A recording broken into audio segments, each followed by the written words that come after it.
क्योंकि मुझे इसका एंड रिजल्ट पता है। एंड रिजल्ट आपको नहीं पता है, लेकिन सरकार को पता है। इसीलिए आपके बच्चे के हाथ में पकड़ाया है कि 8-8 साल के बच्चों को पता होना चाहिए। और आपको पता लगे, अगर आपका बच्चा 7वीं में पढ़ रहा है ना, और अगर 7वीं 8वीं में पढ़ता है, और अगर उसकी हिस्ट्री जानना चाहते हो या जानना आता है, तो 8वीं क्लास का बच्चा अश्लील वीडियो देख रहा है इसमें, और ये सबको पता भी है। आप पूछ के देखो अपने पड़ोसियों से, दोस्तों से, जो बच्चा अपने मोबाइल पर पढ़ने के नाम पर मोबाइल में लगा हुआ है, उसकी वो ढूंढता नहीं है, वो मोबाइल अपने आप चेक करता है कि ये कौन सी क्लास का होमवर्क कर रहा है अपने वो, क्योंकि हर क्लिक का पता है मोबाइल कंपनियों को। उसको मालूम है कि इस उम्र के बच्चे को इन चीजों के बारे में जिज्ञासा होती है, तो जानबूझ के उसके सामने आएगी वो वीडियो, जबरदस्ती खोलते ही आएगी, और वो फिर छुप कर देखेगा उसको, और फिर उसके बाद उसको लत पड़ेगी, फिर वो ढूंढता रहेगा और आगे से आगे आता रहेगा। क्योंकि आप जो जिस टाइप का मटेरियल आप देखना शुरू करते हो, वो मटेरियल आना शुरू हो जाता है, कॉन्टिन्यूस आता है। तो सरकारों ने आपके, हमारे सबके बच्चों को बर्बाद करने की पूरी योजना बना रखी है। जब ये नशेड़ी हो जाएंगे तो इनके नशे की पूर्ति के लिए मुद्रा पोर्ट जो है अडानी साहब को दे दी है। अफगानिस्तान से हीरोइन की पूरी सप्लाई आती है, कोई टेंशन की जरूरत नहीं है, आपको पूरी सप्लाई मिलेगी। जिसको दारू पीनी है उसके लिए दारू का लाइसेंस भी अवेलेबल है, जिसकी घरवालियों को पीना है उसके लिए वो अवेलेबल है। आप लोग दारू नहीं पिएंगे, कोई और नशा आपके बच्चों को देने के लिए अवेलेबल है। अब तैयार, मतलब वो सरकार पूरी तैयारी करके बैठी हुई है, अगर आप लोग खड़े नहीं। और कानून भी आ रहा है, 10 ग्राम तक की कोई भी नशा 10 ग्राम तक का अपनी जेब में लेके बच्चा घूम सकता है, ये कानून आ रहा है। आप सोच लीजिए सरकारें आपके लिए क्या कर रही हैं प्लान, और आपने क्या प्लान किया ये भी सोच लीजिए। हमारे पास कोई प्लान नहीं है, क्योंकि हमको यही नहीं पता है कि हमारे बच्चों को पढ़ाना क्या है, पढ़ाना कैसे है, आगे क्या करना है, और समाज में स्थापित कहां करना है उसको।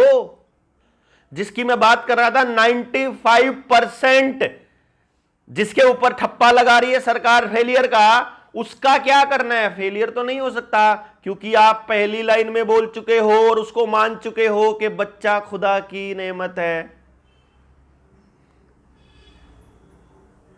खुदा की नेमत है, हम भी मानते हैं, भगवान का दिया हुआ बहुत बड़ा गिफ्ट है, हम मानते हैं उपहार है बच्चे परमात्मा का दिया हुआ। और उपहार की खासियत क्या होती है, गिफ्ट की क्या खासियत है। मान लो इसका बर्थडे है और इसको बुलाया है, बर्थडे पे जाएगा दुकान पे, तो पहले बोलेगा भाई कोई गिफ्ट दिखाना, बोलेगा लड़का है कि लड़की है, कितनी उम्र है, कितने रुपए का चाहिए, कैसा चाहिए। आप ये सोच करके गिफ्ट देते हो, या तो सामने वाले के काम आ जाए, या सामने टंग जाए तो दिखता रहे, उसको मेरी याद आती रहे। जितनी बार देखे उतनी बार की मैंने दे रखा है भाई, शाहरुख ने दे रखा है। ऐसा ही देता है ना हम गिफ्ट, कि या तो काम आ जाए या उसको याद रहे। तो परमात्मा जब आपको इतना बड़ा गिफ्ट देने जा रहा है, तो वो बिना मतलब का होगा क्या।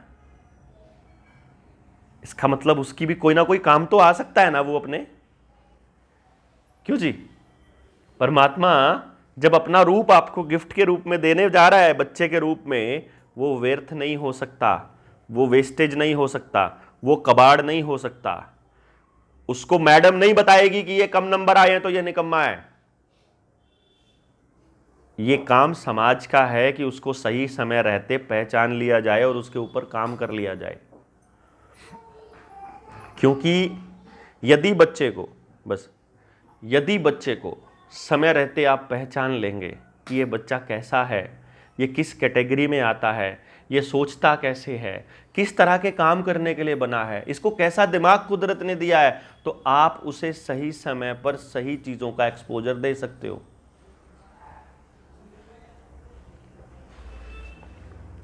जैसे आपके बच्चे के लिए मैंने बोला कि वो इतना बड़ा ड्रामेबाज है, क्या आपको समझ में आया कि उसके लिए ज़िंदगी में क्या क्या काम दिया जा सकता है। अगर ड्रामा करना ही उसका पैशन बना देता हूं, जब पैदाइशी एक्टर है, वो पैदाइशी है ना उसके अंदर। जब मैंने कहा कि वो पेट दर्द का बहाना ऐसे करता है जैसे गजब, रोने का स्टाइल उसका, बाकी बहाने, बाकी बोलने का स्टाइल उससे जितना मर्जी बुलवा लो और जैसा मर्जी बुलवा लो, उसने सीखा नहीं, किसी ने सिखाया नहीं, सब कुछ उसके अंदर पैदाइशी पड़ा हुआ है। आपको करना क्या है? क्यों खामखाई पर पढ़ना? काम चलाने के लिए पढ़ ले। लेकिन कमाल की बात क्या होती है, इस टाइप के बच्चे जब पढ़ते हैं तो पढ़ने में भी सुपर होते हैं। तो माँ बाप को लगता है कि ये पढ़ने में ही बेस्ट रहेगा, लेकिन इंटरेस्ट फिर लूज कर जाएगा। तो इस बच्चे को अगर आपको सिखाना है, बताना है कि इसको कहाँ लेके जाएं, तो उसके बारे में अगर आपको सारी बात पता होंगी तो ऐसे चुटकियों में आपको मालूम होगा कि इस उम्र में इसको इस चीज़ का एक्सपोजर देना है, इस उम्र में इस चीज़ का एक्सपोजर देना है, इस उम्र में ये, और टक से समझ आया और उसको उसी तरह से सिखा दो।